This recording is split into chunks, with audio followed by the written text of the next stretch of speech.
Cuarentena confluye en transformar en Manaos en un escenario de desesperación.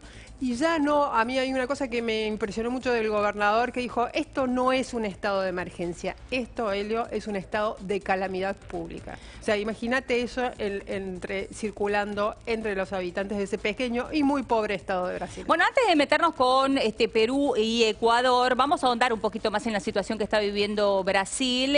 Vamos a hablar con Nicolás Isola, que nos atiende amablemente otra vez. Y Nicolás, ¿cómo estás? Buenas tardes para vos. ¿Cómo estás? Buenas tardes, Eleonora. Buenas tardes, Inés. ¿Cómo le va? Nico, ¿cómo bien, estás? muy bien. Bueno, a ver, Nicolás, Brasil, recién lo hablábamos con Ine, ella hablaba específicamente de la situación de Manaos, pero enfrenta una situación muy difícil, tanto en lo sanitario como también en la situación política hoy, ¿no?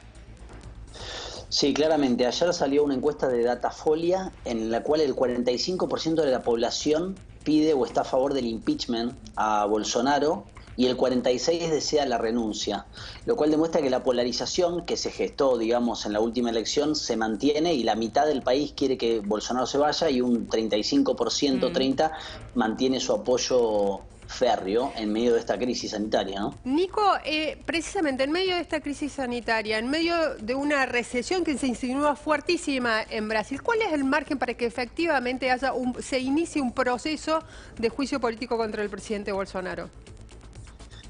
A ver, está muy cansado, ¿no? El aparato democrático brasilero. Tengamos en cuenta que estuvo Dilma con la situación que atravesó, después estuvo Temer, luego se dieron las elecciones. Entonces el sistema, si se quiere, el sistema judicial que también procesa y a través del Congreso impeachment, realmente no parece estar contento con la decisión de tener que avanzar en esa línea. Pareciera ser, por el contrario, que algunos actores estarían pidiendo la renuncia de Bolsonaro, pero todavía esos actores no consiguen tener la cohesión como para que eso suceda.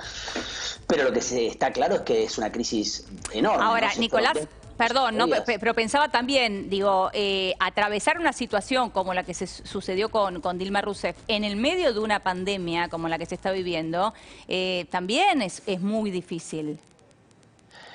Exactamente, digamos, dos ministros se fueron en los últimos 10 días, el de Salud y el de Justicia, ni más ni menos que el de Salud en esta crisis, y ni más ni menos que Moro, que es el ministro que podría ganarle cualquier elección, tanto a Bolsonaro como a Lula, digamos, la persona con mejor imagen en todo Brasil.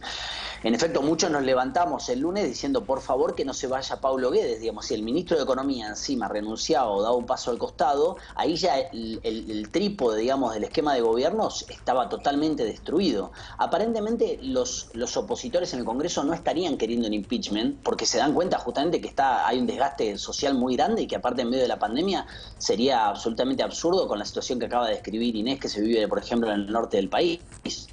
Nico, una pregunta que por lo simple parece demasiado básica, pero no tiene mucha respuesta aparente.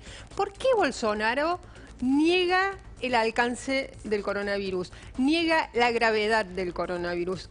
¿Cuál es el mecanismo mental o social que influye ahí o dentro de su cabeza? Yo creo que por un lado quedó pegado al primer Trump, ¿no? Y Trump supo volver rápidamente.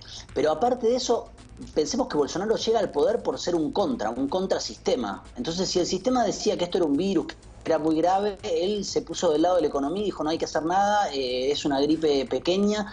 Entonces, un poco hay que entender el discurso de Bolsonaro como un discurso que está contra el status quo en cualquiera de sus formas. Lo que pasa es que no pensábamos que iba a llegar a tanto, digamos, esta crueldad, digamos. Entonces, él se opone, si ustedes quieren, caprichosamente a prácticamente todo. Y tiene un 30% de la población que aplaude esa oposición a lo que sea que él diga.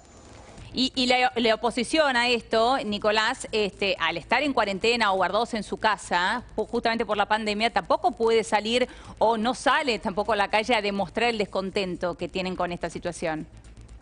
No, pero el descontento está claro en términos de, por ejemplo, esta encuesta que te digo, digamos, 45% de la población pidiendo un impeachment en un país de 210 millones de personas, es un volumen enorme, ¿no? Tenés 100 millones de personas queriendo que este presidente se vaya o sea dimitido, digamos. Ahora, entonces hay un malestar muy grande. Ahora, él siendo un contra, como bien lo graficabas vos recién, ¿mira este tipo de encuestas? Digo, ¿hace caso omiso a esas encuestas?